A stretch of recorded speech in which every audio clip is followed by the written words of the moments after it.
Timmins Porcupine Search and Rescue and MFN Fishing would like to wish all of you a happy Walleye Wednesday! Yeah, baby!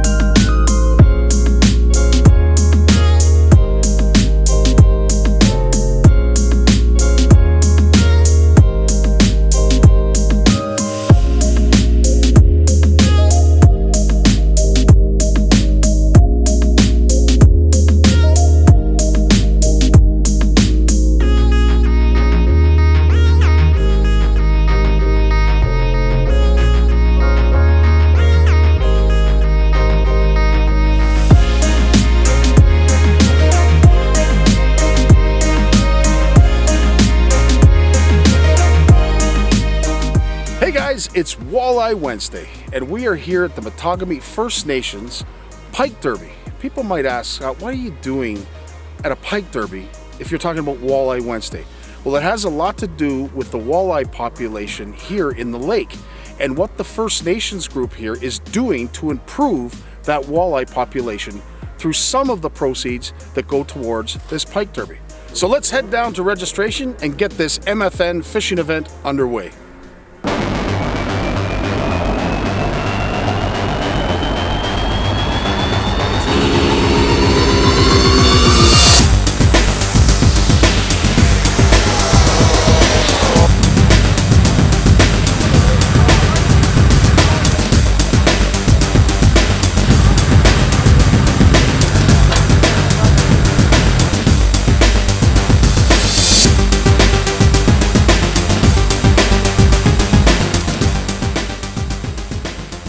So I'm here with Leonard, who is an elder with the Mattagami First Nations.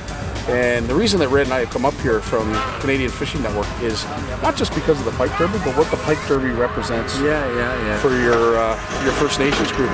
And the fact that some of the proceeds of this derby go towards some of the hatchery work. Right. And I think that is absolutely fantastic because we don't see enough of that when it comes to First Nations putting back into the fishery. And I think that's remarkable. Whatever is caught, not to go to waste. If they're not going to take it back themselves, we could leave it here for the community members and the elders. All right, I'm gonna put this tobacco down here, right over here. Pretty good.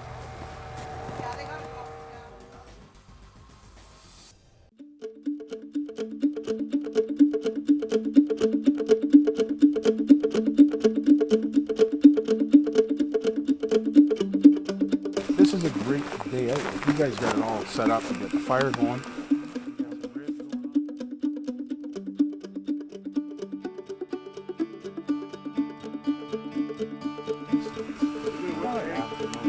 Fishing over there, we got 20 feet of water right on the other end.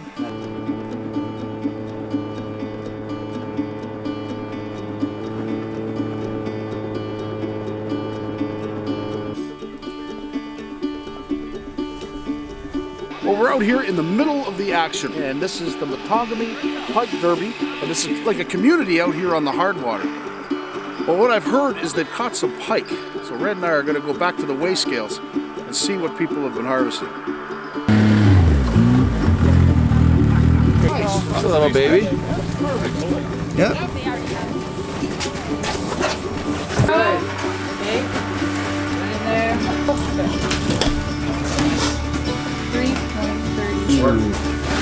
Trevor, nice work, buddy. Nice. Always well ran, very well catered, top-notch derby. So we're here with Timmins Porcupine Search and Rescue. We got Andre and Lisa. Lisa, what is Porcupine Search and Rescue? Well, Timmins Porcupine Search and Rescue is a non-profit organization, and basically we assist emergency services in going out and searching for missing people. And we do a lot of community involvement. Right. We do a lot of participation within the community as well. Which also includes this tournament. And how did you get involved in the tournament? Oh, absolutely. You know, a great partnership was created with Mattagami First Nation a wonderful derby. An Scout came out from the derby organizer, and she needed some assistance with volunteers, and so we're always, more than willing to do that to help out in the community, and we're so glad we did. I mean, it's an amazing day, wonderful partnership, and hopefully it goes on for years. Well, good things happen when you have good people involved. Andre, could you walk us through what you guys were doing today? Like, there was just a flurry of activity. What were you doing when we showed up here this morning? We started off fairly early this morning, opened registrations at 6. We were helping Christelle and her crew out with doing what she had to do, handing out bags and all of that. As the participants came down, we were also helping her out doing the inspections of the snow machines and all that. Make sure that nobody was bringing anything illegal on the ice, all that stuff. As well as we're sitting here selling food, raising funds that way. We've got a warming tent set up for anybody who's got signs of hypothermia or frozen. We're providing some first aid. And then as well as what we're doing is we're patrolling the ice, being Christelle's eyes and ears, but our patrollers are also going around and looking for signs of hypothermia, looking for signs of frostbite, and talking to the anglers themselves, making sure that everybody's okay and safe on the ice. Well, I tell you, thank you very much for all you do and your involvement in this tournament. Guys, let's get back to the action. Thank you.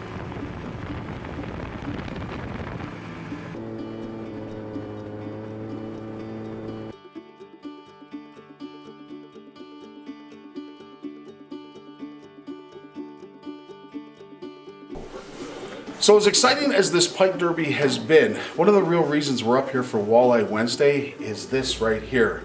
And I got Chief Chad from the Mattagami First Nations, who's going to be explaining the importance of why we have the Pike Derby as well as this hatchery. Chad, tell us a little bit about how this all came to be. Well, year after year we have a few Pike Derbies and some pickerel derbies within our community we host. So based on that, we've got a lot of support from different organizations to help support our bell jar hatchery. So this hatchery has 12 bell jars to it. We do about 2 to 5 million eggs a year, depending on how good the spawn is. Mm-hmm. And this is something that's supported by the whole community, all the people that fish our lake, all organizations, the local mines, the local tourist outfitters. So this is something that's very well supported by. Yeah, and although this is a Pike tournament and a Pike Derby that we're here to showcase and profile, another reason why this is so exciting to me is because it involves First Nations, and you recognize the fact that we have to put back into the resource. And I think that is so crucial, especially when it comes to the perceptions of take that you guys are actually putting back into the resource. Can you talk a little bit about that?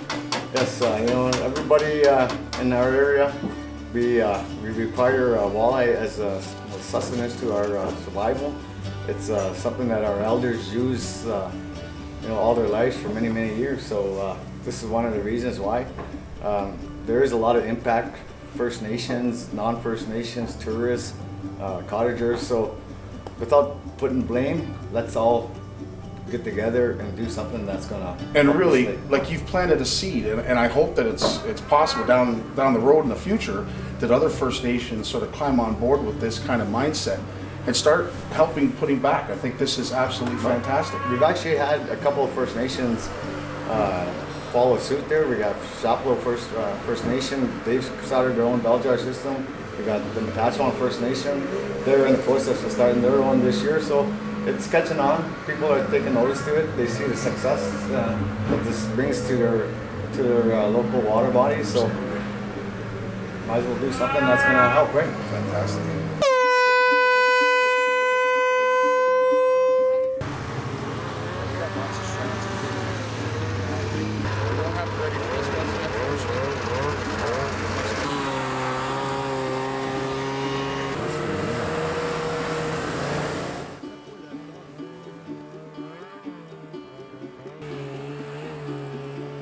Obviously, the derby ends at 4 o'clock, and then what? And then we go to the complex, and we're gonna have supper, and people will be hanging with their friends, and talking about fishing and stuff. So it's a little gathering at the complex, and then we have the prize ceremony at around 7? We'll do it right after supper. Yeah.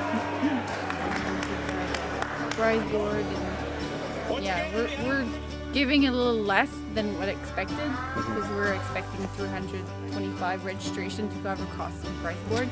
So we have 219 registration. Right. So we rearranged the prize board for that. So if people wanted to get involved for next year, where would they go to sign up, pre-register, what have you? They could go to our website at www.mfnfishing.com or go to one of our local stores in Timmins, Albert's Work and Workwear, Dumoulin's Fishing Tackle, and Giho Sawcells in Marine. Fantastic. Trevor Bishop, congratulations. You are $5,500 richer. That was quite the pike you caught. It was what, just under 8 pounds? 8 pounds, yeah, just under 8 pounds. And you caught it on a traditional setup?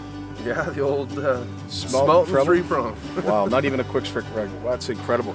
So, guys, yet another successful MFN Pike Derby.